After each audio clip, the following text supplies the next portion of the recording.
Welcome, I'm Perrin Leach, the General Director of the COC. Thank you for joining us for our 23-24 season. The Canadian Opera Company is the largest opera producer in the country, and we're celebrated around the world for our innovative programming and creative excellence. Our company attracts some of the biggest global stars and visionary creative teams, while staying rooted within our community and with our local partnerships. If this is your first opera, welcome. We hope your visit ignites a love for this magnificent art form and sends shivers through you for days, weeks, years to come. And if you're one of our returning audience members or loyal subscribers, welcome back. Thank you so much for supporting the artists, technicians, and creators who make the spectacle and power of live opera possible. Producing world-class opera is just part of what we do here at the COC. All season long, you'll be able to find nearly 90 free performances as part of our concert series in the Richard Bradshaw Amphitheatre. We also collaborate with local schools and community groups to create educational programming like music camps, training programs, and other opportunities to go behind the scenes. Opera really is for everyone, and as your opera company, we look forward to helping you discover all this amazing art form has to offer.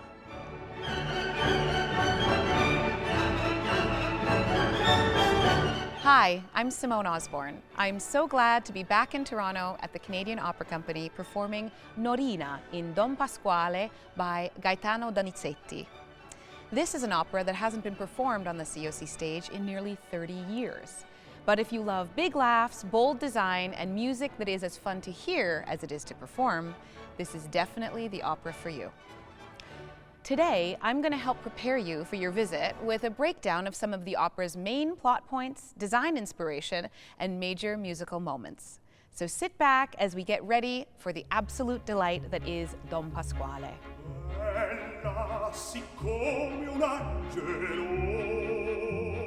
Don Pasquale is considered an opera buffa, or a comic opera. Opera buffa plots deal with everyday kind of people and usually center on two groupings: a pair or more of lovers, and a cast of funny supporting characters. The story's title character is a wealthy older bachelor who's keen to see his nephew, Ernesto, marry rich and within his class. Unfortunately for him, Ernesto is already in love with my character, a young widow named Norina. In order to teach his nephew a lesson, Don Pasquale decides he'll find a wife and produce his own heir, essentially cutting Ernesto off from any possible inheritance. Now, Pasquale isn't exactly surrounded by tons of eligible ladies, so he turns to his friend Dr. Malatesta for help. Little does he know, however, that the good doctor is a sucker for true love and plans on doing a little secret meddling of his own on the couple's behalf. Here's the plan.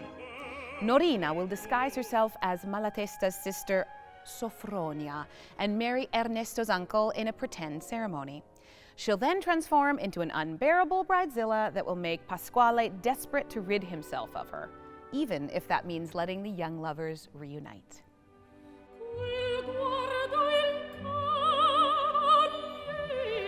Now, if any of our opera's characters sound familiar, that's because Donizetti references 4 stock characters from the commedia dell'arte style of theater that was popular in Europe from the 16th to the 18th century. And you might even recognize some of these character types from The Barber of Seville, which COC audiences saw last in 2020. First, we have Pasquale, the stubborn old bachelor who sounds a lot like the stock character of Pantalone, senile, miserly, and usually making thwarted plans that involve a daughter or a wife. Next, we have lovelorn Ernesto. He's much like the stock character of the sad clown Pierrot, who's not always the smartest and often has a tear painted on his cheek to show his melancholy. Dr. Malatesta bears a striking resemblance to the commedia dell'arte figure of Scapino, a witty character who swoops in and out of scenes, improvising plans, and never quite getting himself into trouble. And then there's me, Norina, who mirrors the character of Columbina, a delightfully witty and charming woman capable of scheming her way to happiness.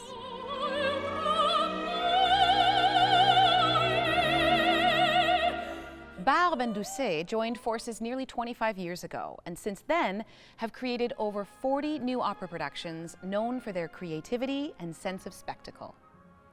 In this production, an Italian pensione, or smaller family-run hotel, serves as our backdrop to the story, with scene changes taking place with the innovative use of a clothesline incorporated into the set. Barbe and Doucet have said they drew much of their visual inspiration from picture magazines that were popular in 1950s post-war Italy. Publications like Grand Hotel would introduce a new chapter of a popular story each week, presented in a photo comic strip. You'll notice with its color, sharp angles, and Mad Men-era costumes, this Don Pasquale is certainly a nod to these pop culture tabloids. But let's talk about those cats for a moment, shall we?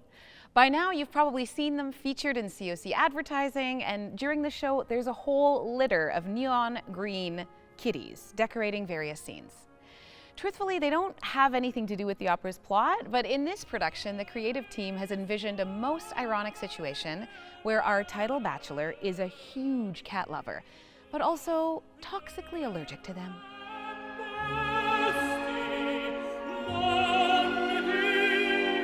Gaetano Donizetti may not be the most famous name in Italian opera, but his works include some of the world's most frequently performed pieces: The Elixir of Love, Lucia di Lammermoor, and Anna Bolena. In fact, as one of the more popular Italian romantic composers of the 1830s and 40s, Donizetti was certainly one of the influential figures whose music inspired operatic greats like Verdi. Donizetti was a master of bel canto opera, which is a style of singing that is beautiful to listen to and incredibly technically difficult to pull off, involving consistent breath support and vibrato through every phrase. The composer loved to showcase his singer's talents by infusing his operas with dazzling flourishes and vocal runs, and often these were specifically tailored to individual performers. For Norina, there's a beautiful Act 1 aria called Quel guardo il cavaliere, or That glance, it pierced the knight's heart. This moment takes place as my character is reading a romantic novel and is so gentle and lyrical that by the end, you just know Norina is an expert at the game of love. Now, one of Donizetti's specialties is having two characters sing rapid, precise passages at exactly the same time to dizzying effect. The duet Che ti mantinente, which appears in Act 3 and features Don Pasquale scheming with Dr. Malatesta, is a perfect example and an absolute treat to hear.